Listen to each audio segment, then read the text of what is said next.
자, 안녕하세요. 반갑습니다. 9월 1일 주식 정리해드리는 주정남. 오늘도 시장 정리부터 먼저 시작해보도록 하겠습니다. 일단 뉴욕 증시는 연방준비제도의 긴축 경계감이 지속되며 나흘째 하락세를 기록했습니다. 최근 파월 페드 의장이 잭슨홀 연설에서 매파적인 발언을 내놓은 데 이어서 지금 최근 주요 페드 인사들이 매파적인 발언을 잇따르는 모습이 보여주며 긴축에 대한 경계감이 지속되고 있는데 전일 리치먼드 연은 총재와 뉴욕 연은 총재 등이 매파적인 발언을 내놓은 데 이어서 이번에는 로레타 메스터 클리블랜드 연은 총재가 이 미국의 오하이오 데이튼에서 연설을 하며 페드가 내년에 연방기금 금리를 인하할 것으로 예상하지 않는다라고 밝혔습니다. 자, 메스터 총재는 현재로서 나의 시각은 연방기금 금리를 내년 초까지 4%보다 높은 수준으로 올리는 것이 필수적일 것이다 라고 하면서 이후에 그 수준에서 금리를 유지해야 된다라고 언급을 했는데 아울러 금리 인상 등으로 미국의 경제 성장률이 2%보다 훨씬 낮은 수준을 나타낼 것이라고 실업률이 오르고 금융시장이 계속해서 변동성을 나타낼 것이다 라고 언급을 했습니다. 자, 이건 좀 이따 다시 한번 말씀을 드릴 텐데 이걸 보면서 우리는 매매의 타점을 한번 잡아볼 수가 있거든요. 자, 이거 뉴스랑 한번 말씀드릴 테니까 이따가 다시 한번 언급을 하도록 하겠습니다. 자, 이런 일들 때문에 CME 페드워치에 따르면 연방기금 금리 선물 시장에서 페드가 9월달 금리를 0.75%포인트 인상할 가능성은 70.5%로 반영이 되었으며 0.5%포인트 인상할 가능성은 29.5%를 기록했습니다. 약간 50bp 인상에 대한 확률이 좀 올라가긴 했는데 일단 7대3 어느 정도 이제 유지가 되는 걸 봐서는 8월달 지표가 이제 9월에 발표되는 걸 보고서 그리고 나서 FOMC에 대한 이야기가 확실하게 나오지 않을까 싶습니다. 자, 그렇기 때문에 현재는 일단 7대3으로 생각을 하시면서 보시면 되겠네요. 자, 국제유가는 WTI 기준 WTI 89.55달러 마이너스 2.28% 하락 마감하였고요. 채권 원조의 달러 원조 금 가격은 하락 마감하였습니다. 자, 그러면 지금 나오고 있는 뉴스들 하나씩 살펴보도록 할게요. 일단 미국의 8월달 ADP 민간 부분의 고용이 13만 2천 명 증가된다라고 집계가 되었다. 월가 예상보다는 하회하는 움직임이다. 라고는 하는데 숫자로만 놓고 본다면 나쁘지 않죠. 자, 그리고 이 정도 숫자가 유지가 되어주는 모습이 보여진다라고 하더라도 금리를 인하하는 데 있어서 큰 영향을 주진 않을 겁니다. 계속해서 인상을 할 가능성이 높은 것이지. 자, 그리고 미국의 시카고 PMI 같은 경우에는 전월 대비 소폭 상승하는 모습을 보여주면서 몇몇 지표는 긍정적인 모습이다라는 걸 확인을 할 수가 있는데 당연히 물가가 높다 보니까 저렇게 긍정적인 지표가 나오게 된다면 훨씬 더 빠르게 금리 인상을 진행할 수 있는 근거로서 이제 삼을 수가 있겠죠. 자, 그러다 보니까 일단 물가를 잡기 위해서 금리를 4% 위로 내년에 올려야 된다. 그리고 내년에는 금리 인상을 예상을 안 한다라고 얘기하는데 자, 아까 제가 처음에 말씀드렸죠. 이걸 보면서 타점을 잡을 수가 있다고. 제가 지금 준비하고 있는 걸 그대로 여러분들께 말씀을 드리자면 일단 금리가 4% 위로 올라야 될 것이다라는 이야기는 작년부터 계속해서 나오고 있는데 올해는 굉장히 강력하게 나오고 있습니다. 자, 그렇다라는 건 일단 4% 이상으로 갈 가능성이 매우 높다라는 거예요. 자, 이제 이 다음이 중요한데 결국에 시장이 올라가기 위해선 금리 인하가 진행이 되기 시작하면 그때 구조적인 반등이 나올 가능성이 크거든요. 근데 이 금리 인하가 되고 나서 들어가면 이미 늦는단 말입니다. 그러면 제가 지금 보고 있는 게 뭐냐면 일단 4% 이상으로 찍는다 라고 했을 때 이 시장의 물가를 딱 보는 거예요. 근데 어느 정도 인상 깊을 정도로 우하향 그러니까 물가가 빠지는 모습이 보여진다 라고 하면은 최저점에선 못 잡아도 최소한 거기서 베팅을 하기 시작하면은 무릎에서는 잡을 수 있을 것이다 라고 생각을 할 수 있는 겁니다. 우리 흔히 무릎에서 사서 어깨에서 팔아라는 얘기를 많이 하잖아요. 그런 부분으로 놓고 봤을 때 이런 걸 생각을 하면서 지금 현금을 준비해가지고 일단 CPI 4%가 다시 CPI래 물가 4% 올라가고 조금 CPI나 PPI 안정된다 하면은 그때부터 이제 잡아가기 시작을 하는 거죠. 뭐 이건 개인 취향이기 때문에 아 얘는 이렇게 생각하는구나 참고 정도로 이제 봐주시면 될 것 같고 저는 이렇게 현금 준비하면서 요 다음 스텝 밟으려고 하나씩 하나씩 보고 있다 이런 것만 알아주시면 되겠네요. 네, 이건 여러분들도 한번 써먹어보면 나쁘지 않을 거예요. 자, 그리고 장단기 국채 수익률 역전 경제에 문제가 있다라는 신호다. 지금 내년에 경기 침체 얘기 나오고 있고 그리고 경기 침체가 나온다라고 하더라도 어느 정도 고통을 감수하더라도 물가부터 잡겠다라고 얘기를 하고 있죠. 그렇게 물가 잡히고 나서 경기를 살리기 위해서 금리를 인하를 할 것이다. 그러니까 물가 잡히기 전까지는 이런 거 나온다고 금리 인하하는 거에 대해서 크게 기대가 망가지셨으면 좋겠습니다. 자, 그 다음에 유로전 8월 CPI 예비치 전년 대비 9.1% 상승, 또 역대 최고 얘기 나오고 있습니다. 확실한 건 이러한 영향을 받는 게 가스나 에너지 때문이다라고 볼 수 있는 것이고, 겨울 되면 훨씬 더 심각해질 것이기 때문에 이 CPI 상승은 보다 더 커질 것이다라는 걸 감안을 해야 된다라는 겁니다. 그렇기 때문에 저거는 이제 단기적으로 끝나지 않을 가능성이 높다라는 거 감안하시면서 살펴보시면 좋을 것 같고요. 어떻게든 유로존 같은 경우에는 이 물가를 잡기 위해서 금리를 올릴 가능성이 높다 보니까 75bp 인상에 대한 전망의 이야기도 나오고 있다. 네, 이렇게 됐을 때 문제는 뭐다? 일단 잘 사는 유로존 국가는 상관이 없지만 못 사는 유로존 국가는 이게 굉장히 부담이 될 수밖에 없을 것이다.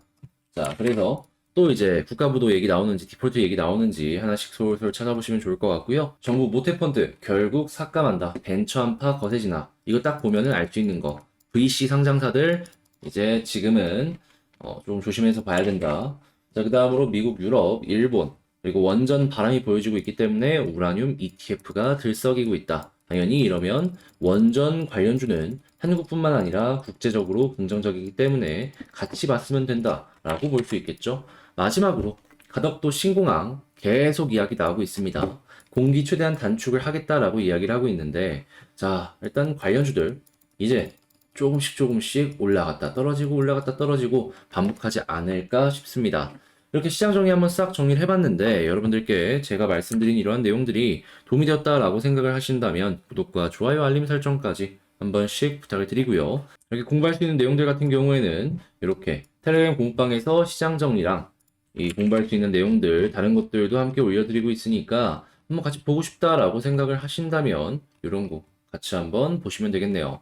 입장할 수 있는 링크는 영상 이 소개란 거기에 있습니다. 클릭 한번 하시고 들어오시면 되겠어요. 이 주정남의 멤버십 운영이 조금씩 진화를 하면서 바뀌는 모습을 여러분들께 보여드릴 예정입니다. 현재 코스피 코스닥 상황이 좋지 못한 모습, 그리고 저점에 위치한 모습을 계속 보여주고 있죠. 자, 그러다 보니까 이 올라가는 종목은 수급 쏠림 때문에 그냥 올라가는 애들은 더 올라가고 못 올라가는 못 올라가는 그런 모습을 보여주고 있는데, 지금 좋은 기업, 좋은 종목들이 아래쪽에서 널려 있습니다. 그런 만큼 장기 투자나 아니면 어느 정도 시간을 끌 것이다라고 생각하시는 분들은 현재 이 수익 극대화를 위해서 기회를 잡을 수가 있을 것이다 라고 생각을 하는데, 제가 멤버십을 통해서 좋은 종목 기업 선정해가지고 리포트 같이 읽고 분석하면서 향후에 여러분들께서 좋은 결과물들을 만드실 수 있도록 이 멤버십에서 진행을 할 예정이니까요. 이런 거 같이 한번 해보고 싶다라고 생각을 하시는 분들은 구독 옆에 가입하기 고려를 해보셨으면 좋을 것 같습니다. 자, 그러면 본 내용 시작하도록 할게요. 제가 이번에 가지고 온 종목은 HMM을 가지고 왔습니다. 현재 HMM 같은 경우에 한 번 더 빠지는 모습이 보여지다 보니까 좀 걱정이 되시는 분들이 많으실 거예요. 저도 어느 정도, 이게 리스크는 좀 있겠다라고 생각은 하고는 있는데, 근데 중요한 건 이게 빠진다라고 했을 때 많이 빠질 것인가, 올라간다라고 했을 때 그래도 일정 수준으로 올라갈 것인가, 이게 상당히 중요하다라고 볼 수 있잖아요. 자, 그런데 저는 적게 빠지고 올라간다라고 했을 때 엄청 많이는 아니더라도 지금보다는 높은 수준까지 가지 않을까? 이렇게 생각을 하고 있습니다. 왜 그런지에 대해서 지금부터 하나씩 여러분들께 설명을 드리도록 할게요. 일단 가장 먼저 시장에 나와 있는 내용들부터 살펴보자면, 자, HMM이 매각의 속도를 낼 것이다라는 이야기가 나왔습니다. 자, 그렇다라는 건 지금 HMM의 악재, 지배구조가 이상하게 얽히고 설키고 시비 문제 때문에 저평가를 받는다, 이러한 이야기가 쏙 들어갈 것이다라는 걸 생각을 해볼 수가 있습니다. 자, 그러면 디스카운트 요인이 사라졌기 때문에 요 내용 때문에 가격이 올라가는 걸 기대를 해볼 수가 있겠죠. 자, 그 다음으로는 지금 피크아웃 우려가 계속해서 현실화되고 있기 때문에 최대한 빠른 시간 내에 매각이 진행이 될 수도 있다. 이것도 기대를 할 수가 있는 겁니다. 물론 피크아웃 이야기가 나온 만큼 최고점 수준까지 올라가는 건 힘들 거예요. 그래도 지금보다 많이 올라가면 우리 입장에서 만족스러운 거 아니겠습니까? 자, 그러다 보니까 이러한 흐름은 긍정적이다라고 볼 수 있는 것이죠. 게다가 최근에 나온 리포트 내용을 살펴보게 된다면은 지금 뭐 여러 가지 요인들 때문에 이렇게 빠졌다라고 얘기하고 있어요. 하지만 제가 보고 있는 핵심은 뭐냐 하면 올해 실적 아니죠. 내년과 내후년 예상 실적입니다. 지금 이 리포트 자체가 약간 부정적으로 쓰여있기 때문에 요 내용이 얼추 맞을 것이다라고 생각을 할 수 있는데 여기서 PER을 보면은 올해는 1.3을 기록할 것이고 23년에는 3.9, 24년에는 9.8을 기록할 것이다라고 얘기하고 있습니다. 자, 근데 이게 굉장히 중요하다라고 제가 생각하는 이유가 뭐냐 하면 결국에 이 사이클의 끝이 24년일 수도 있다라고 보거든요. 이유는 금리를 생각하면 됩니다. 지금 금리가 내년 초중순에 4% 이상을 찍고 유지를 어느 정도 할 것이다라고 했어요. 그리고 물가가 안정이 되게 된다면 다시 금리 인하까지도 진행을 할 것이다라고 이야기를 했죠. 그러면 금리 인하를 하기 시작하면 다시 경제 성장률이 증가할 수가 있다라는 것인데, 자, 일단 내년에 딱 이렇게 계속해서 경기가 둔화가 되는 모습이 보여지는 건 뭐 어쩔 수 없다라고 치더라도 24년에 반등하는 모습이 보여지게 된다면 어떻게 될까요? 그쵸? 이 수치가 저점 부근일 수가 있다라는 겁니다. 그러면 저점을 기준으로 놓고 봤을 때 현재 위치는 PER 10 정도다라고 볼 수가 있는 것이죠. 뭐 이 리포트가 나오면서 추가적으로 더 빠졌으니까 요 10보다도 훨씬 더 낮은 한 9 수준 이렇게 볼 수 있는 거죠. 근데 PER 9 나쁜 건 아닙니다. 가치주들 적정 주가 수준 보면은 한 8에서 9, 10 이상 이렇게 많이 보여지니까요. 그러면 얘는 막 엄청 비싼 것도 아니고 엄청 싼 것도 아닌 나름 적정 수준이다라고 볼 수 있는 겁니다. 그러면 현재의 이 시가총액 대비 여기 위치는 우리가 엄청 빠지는 걸 그렇게까지 걱정을 할 필요는 없는 자리다라고 볼 수 있는 것이죠. 게다가 현금만 지금 몇 조 있다라고 했죠? 자, 예, 그렇습니다. 12조 있습니다. 약간의 디스카운트율이 있다라고 하더라도 30%는 이 주가의 인정을 받을 수 있거든요. 그러니까 할인율이 70%라는 거예요.